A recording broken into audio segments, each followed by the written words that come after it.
ठरलं तर मग ते दोन ट्विस्ट आले आहेत, एक थरारक आणि दुसरा रोमॅन्टिक. बाबूच्या मदतीने आता त्या रमेशचं स्केच रेखाटून घेत सायली नागराजच रविराजांच्या फॅमिलीच्या अपघाताचा प्रयत्न करणारा खरा सूत्रधार होता या पुराव्यापर्यंत पोहोचले. जेलमध्ये बसलेल्या नागराजने प्रियासोबत मिळून आता साक्षीच्या विरोधात एक प्लॅन आखलाय महिपतचं तोंड बंद ठेवण्यासाठी.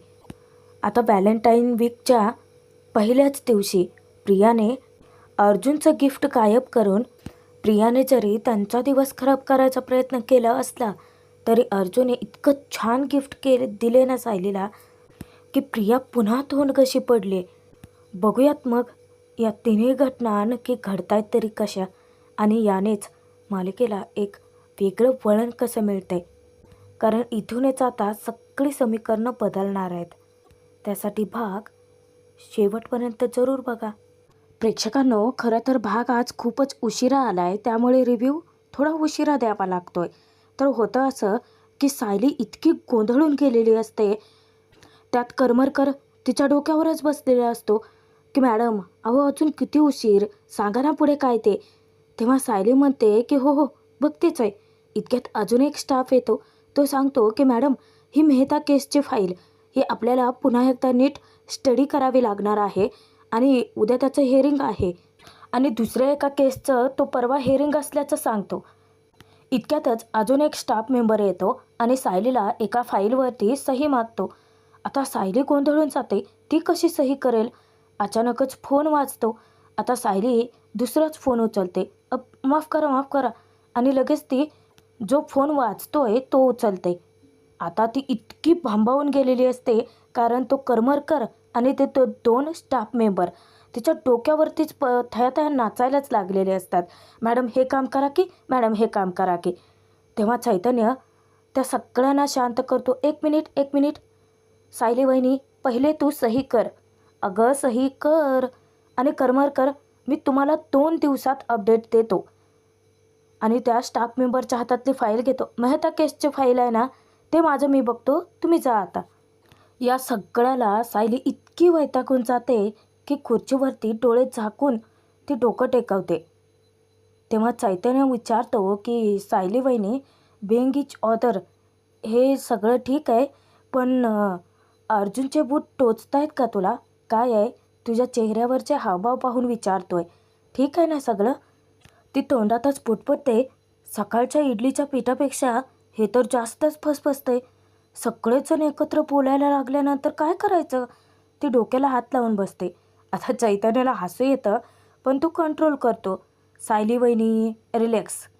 हे बघ जास्त टेन्शन नको घेऊ. आपण ना सगळं सॉर्ट आऊट करूयात. आपण आधी जे कॉल्स आपल्याला आलेत आधी त्यांना रिटर्न कॉल करूयात आणि त्यानंतर आपले जे काही क्लायंट असतील त्यांची भेट घेऊयात. रिलॅक्स. तेव्हाच सायलीला एक शक्कल सुचते. चैतन्याला ती सांगते, चैतन्य भाऊजी रिलॅक्स व्हायला एकच मार्ग आहे आपल्याकडे. आता तो टाळी देत म्हणतो का आई शपथ वहिनी, त्यालाही कळतं अर्जुनची फिरकी घ्यायची आहे. तिकडे अर्जुनने कपडे धुतलेले असतात आणि तो वाळत घालत असतो. इतक्यातच सायली त्याला कॉल करते. जेव्हा तो सायलीचा फोन आहे बघतो ना, जाम वैतागतो. मला माझ्या कामात डिस्टर्ब करायला फोन केला आहेस का तू? सायली म्हणते की नाही, तुम्हाला ते काम नीट जमतंय का ते विचारायला फोन केला आहे की अजूनही त्या वॉशिंग मशीनला कोणतं कलम लावायचं याचाच विचार करत आहात. चैतन्य भीदी हसायला लागतो. अर्जुन म्हणतो की माझं इथे सगळं परफेक्ट चाललं आहे, तू तुझं बघ. लिगल डॉक्युमेंटचे ॲफिडेविट करायचे आहेत, ड्राफ्ट करायचे आहेत, जमतंय ना? सायली विचारते की कुठले लिगल ड्राफ्ट्स करायचे आहेत. इतक्यात ते डॉक्युमेंट घेऊन एक स्टाफ मेंबर येतो. सायली मुद्दामच म्हणते की डॉक्युमेंट आलेत माझ्या हातात, मी ड्राफ्ट करेन. तेव्हा अर्जुन म्हणतो वा वा वा वा वा वा, तुला तिथे हे काम करायला दुसऱ्या कोणाची तरी मदत घ्यावीच लागते की. बायको त्यापेक्षा मी काय म्हणतो की तू हरले हे कबूल कर आणि ये ना परत. तेव्हा सायलीही चिडते, मग तुम्हीही ते कबूल करा की तुम्ही हारलात. इथे मी कोणाची मदत घेते की नाही ते बघण्याऐवजी तुम्ही आपल्या स्वयंपाकाचं बघा. अर्जुनला ती काही बोलूच देत नाही पुढे. पटकन फोन कट करते. आता त्याची फिरकी घेऊन मजाची घेतली ना त्याची. अर्जुन हसतच म्हणतो की वा वा वा, जड जातंय, प्रयत्न करा. बिचारा स्वतःला म्हटला की सायलीला तेच त्याला उमगत नाही कारण त्यालाही तितकंच जड जाते. आता त्याच्या डोक्यात येतं की अरे स्वयंपाक तो तर राहिलाय. चैतन्य इतका मोठमोठ्याने हसत असतो की सायली लाजून आपला चेहराच लपवते. चैतन्य विचारतो की पण त्याला जमेल ना स्वयंपाक. सायली हसत म्हणते की काय माहिती. इकडे नागोबाला प्रियाने मोबाईल फोन पोहोचवलेला असतो. महिपतकडे पाहून तो आता विचार करतो की हा महिपत हल्ली जरा जास्त डोईचढ होत चाललाय. साक्षी नावाचं शस्त्र मी अजून किती दिवस वापरणार आहे. जर महिपत माझ्या विरोधात बोलला तर आयुष्यभर मला जेलमध्येच सडावं लागेल. पण प्रियाने नक्की मला फोन का पाठवला असेल. विश्वास ठेवण्याच्या लायकीचे ते आहे का ती पोरगी. पण माझं नशीब पण इतकं घाणेरडं आहे की तिच्यावर ते विश्वास तर ठेवावा लागेलच. आता ज्या हवालदाराने त्याच्यापर्यंत फोन पोचवला तो तिथे उपस्थित असतोच. नागराज गाणं गुणगुण्याचं नाटक करतो. हवालदाराचं त्याच्याकडे बरोबर लक्ष जातं. नागराज त्याला बरोबर खुणावतो आणि मग तो हवालदार जातो महिपतच्या कस्टडीकडे. महिपतला तो उठवतो. उठाय चल, साहेबाने बोलवलंय तुला. अरे महिपत म्हणतो की बनसोडे, अरे आत्ता कुठं झोप लागली होती. बनसोडे हवालदार महिपतला घेऊन जात असताना तो मुद्दाम नागराजला टिवचतो. नाग्याव. नागराज त्याच्याकडे तो पूर्ण दुर्लक्षच करतो. त्याला आता फक्त त्याच्या कामाशी मतलब आहे. जाता जाता तो हवालदार नागराजला पुन्हा खुणावतो, काम फत्ते करा. इकडे सायली थोडीशी अस्वस्थ असते. इतक्यात चैतन्य तिच्यासाठी चहा घेऊन येतो. सायली विचारते की तुम्ही माझ्यासाठी चहा घेऊन आलात. जेव्हा चैतन्य विचारतो की वहिनी काय वाचत होतीस, सायली सांगते मी रविराज काकांच्या अपघाताची फाईल वाचत होते. आपल्याला बाबू ड्रायव्हरने सांगितलं होतं की जो ट्रक तो चालवत होता, ज्या ट्रकने अपघात झाला ती त्याच्या मालकीचे नव्हते. त्याचा मालक दुसरा कोणीतरी असू शकतो ना. चैतन्य म्हणतो की पण रविराज काकांनी आपल्याला सांगितलं होतं ना की त्यांनी त्यावेळी ते शोधण्याचा खूप प्रयत्न केला, पण त्यांच्या हाती काही लागलंच नाही. सायली विचारपूस करते की पण तो मालक कोण होता ते कळणं आपल्याला जास्त महत्त्वाचं आहे. तेव्हा चैतन्य म्हणतो की करेक्ट आहे, टेक्नॉलॉजी खूप पुढे गेली आहे. तेव्हा सायली सांगते की हो, एकदा का त्या मालकाचा पत्ता आपल्याला मिळाला तर मग नागराजच्या विरोधात आपल्याला महत्त्वाचा ठोस पुरावा मिळू शकतो. चैतन्य जराही वेळ न घालवता डायरेक्ट बाबूला तिथे बोलवायचं ठरवतो. इकडे प्रिया नागोबाच्या फोनची वाट पाहतच असते. इतक्यात नेमका नागराजचा तिला फोन काय जातो आणि प्रिया डायरेक्ट 7व्या आसमानावरतीच उडते की. जेव्हा ती फोन रिसीव्ह करते नागराज तिला विचारतो फोन कशासाठी पाठवलायस. आता प्रिया इकडच्या तिकडच्याच बाता जास्त करायला लागते. काका काका काका, माझे प्रिय काका, मला तुमची इतकी आठवण येत होती ना. काय आहे, तुमच्यामुळे आणि अण्णा सरांमुळे बाहेरच्या ज्या ज्या लोकांशी माझी ओळख झाली ना ती बरोबर करेक्ट इथे कामाला आली. तो फोन तुमच्यापर्यंत पोहोचवण्यासाठी मला किती कष्ट घ्यावे लागलेत काका. तेव्हा नागराजला तिच्या फुकटच्या फालतूच्या गोष्टी ऐकण्यात अजिबातच इंटरेस्ट नाही आहे. तो विचारतो की कामाचं बोल. तेव्हा प्रिया म्हणते की कामाचं काय काका. अहो मी फक्त हेच सांगायचं ठरवलं तुम्हाला की तुम्ही जेलमध्ये बसून अजिबात टेन्शन घेऊ नका. मी आहे ना. आणि जो फोन आहे ना तो हवालदाराकडे परत देऊन टाका. उगं तुमच्याकडे सापडला बिपडला तर रिस्क कशाला. जेव्हा केव्हा तुम्हाला माझी आठवण येईल, माझ्याशी बोलावंसं वाटेल तेव्हा मात्र तुम्ही फोन परत घ्या. मला चांगलंच माहिती आहे काका. आता आपल्या माणसांसाठी इतकं तर करूच शकतो ना आपण. नागराज तिला विचारतो की मग हे सगळं नक्की करतेच कशासाठी. तेव्हा प्रिया म्हणते की तुम्ही आपले आहात. आपल्या माणसांसाठी इतकं तर करूच शकते.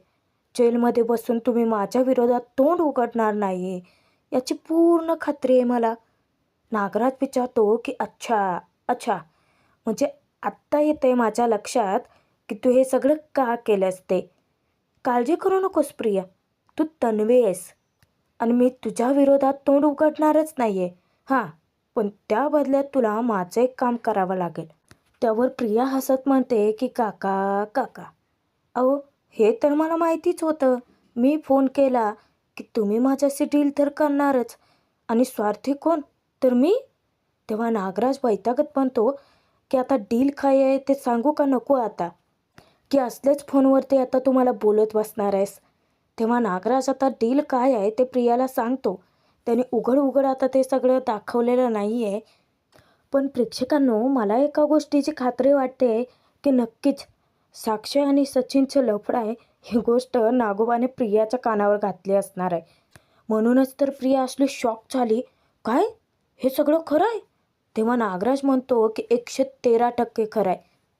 इकडे बाबू मात्र इतका वैतागून गेलेला असतो.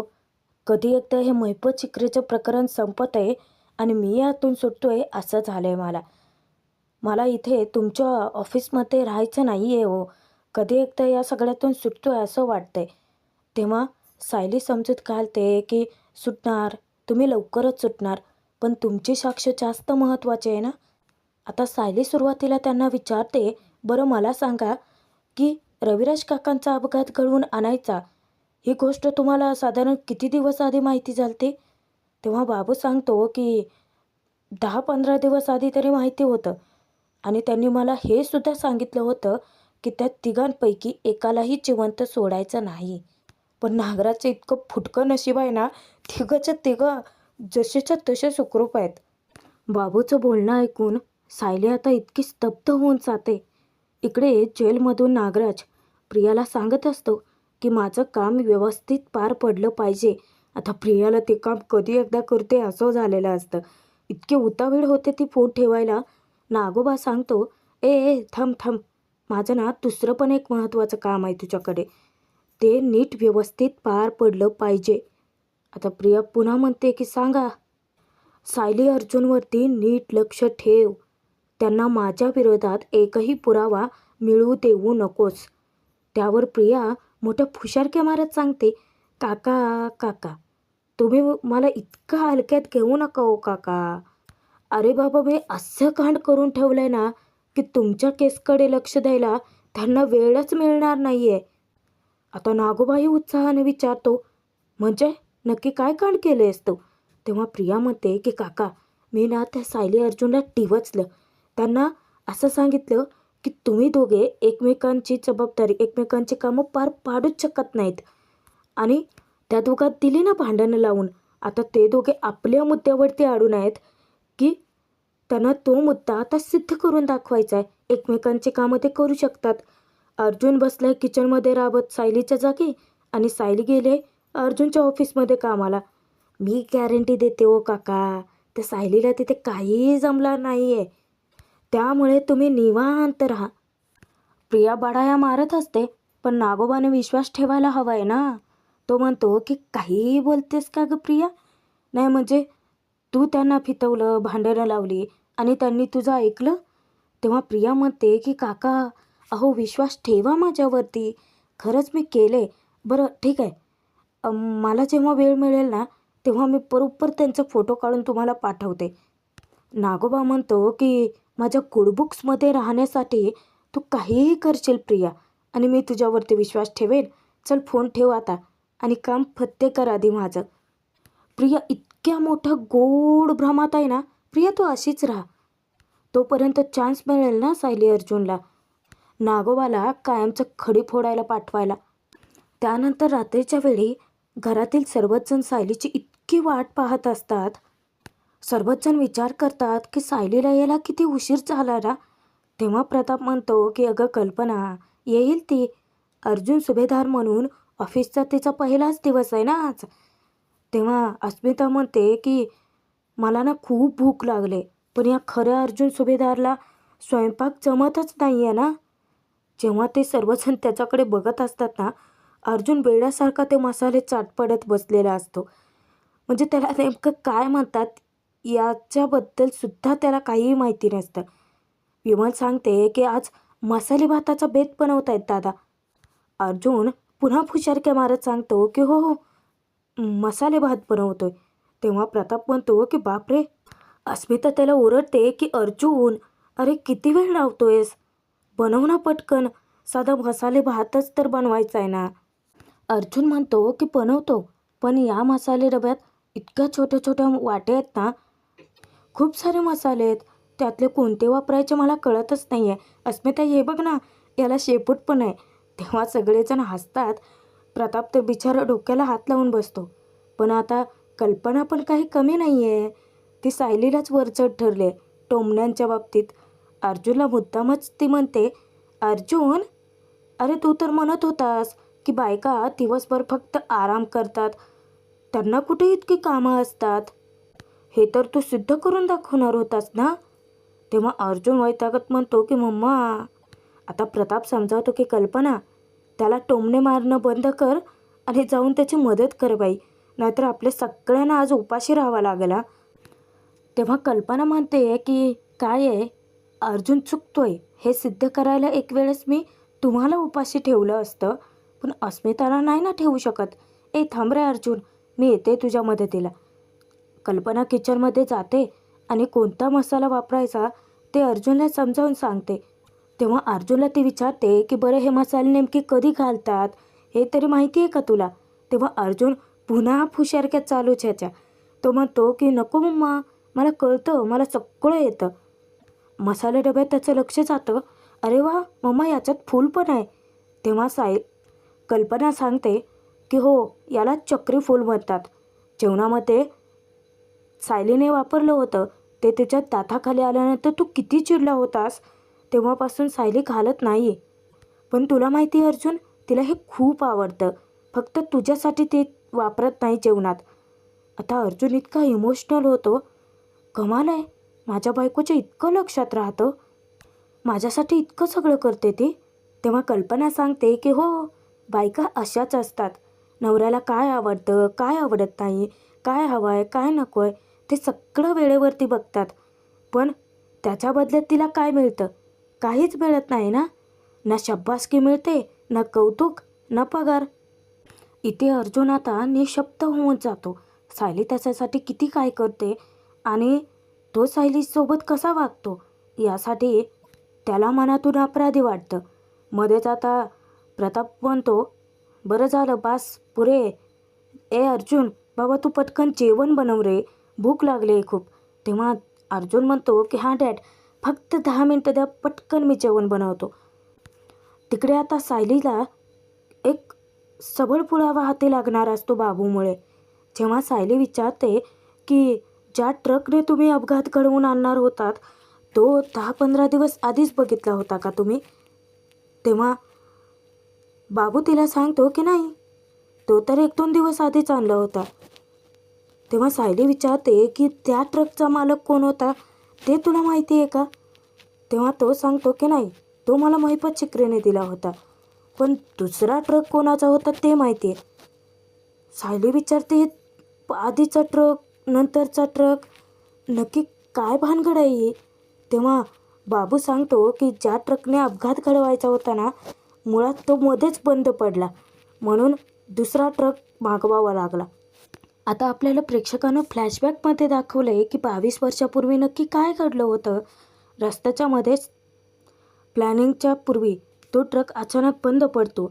महिपतशी कॉन्टॅक्ट करून बाबू त्याला सांगतो की साहेब, रस्त्याच्या मध्येच ट्रक बंद पडलाय. आता महिपत त्याच्यावरती वचकतोय, बाबू अरे तू ड्रायव्हर आहे ना, बघ ना काहीतरी खटपट कर.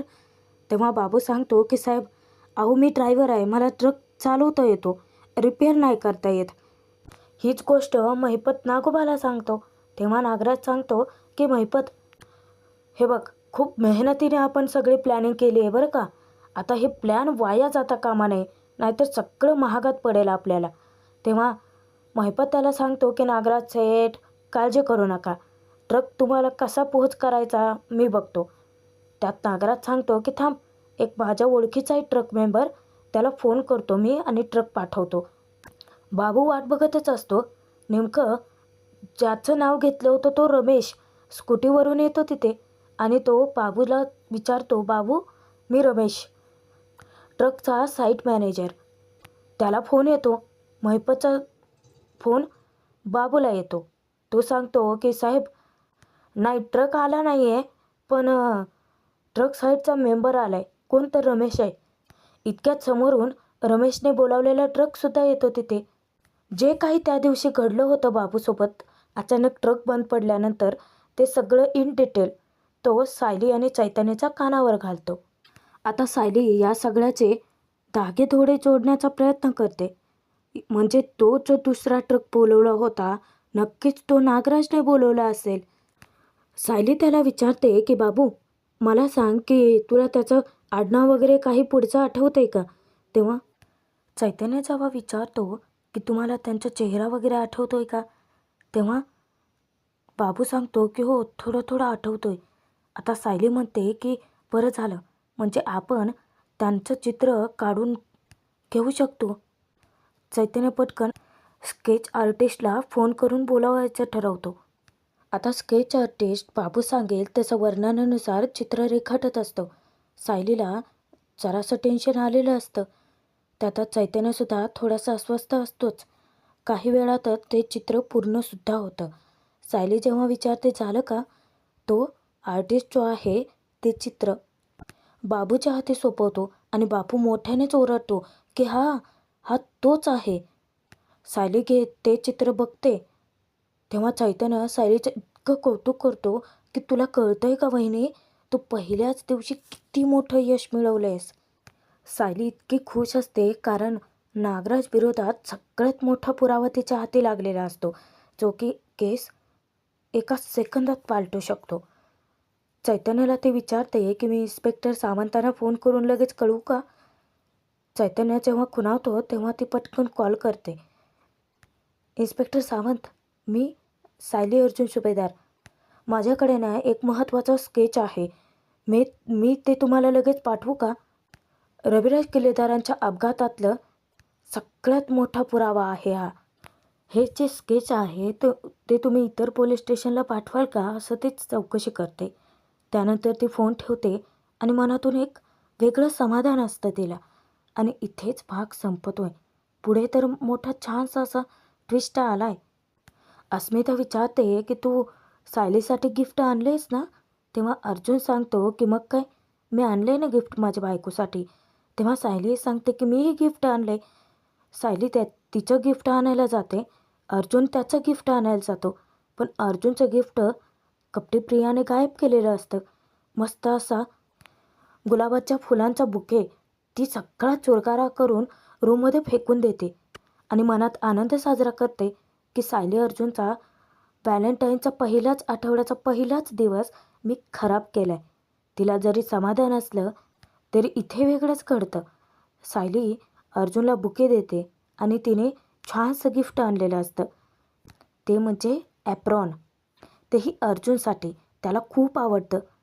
आता प्रियाला वाटतं की अर्जुन सायलीसमोर तोंड कशी पडेल, पण जेवणातलं जे चक्री फुलं आहे, जे अर्जुनने आधी नाकारलं होतं, तेच गुडघ्यावर बसून तो सायलीला देतो. तेव्हा सायली आनंदाने ते स्वीकारते. आनंदाने ती सांगते की तुम्हाला माहीत नाही आहे, तुम्ही किती छान आणि किती महत्त्वाचं गिफ्ट दिलेत तुम्ही मला. आणि प्रियाचा पुन्हा एकदा पचका होतो.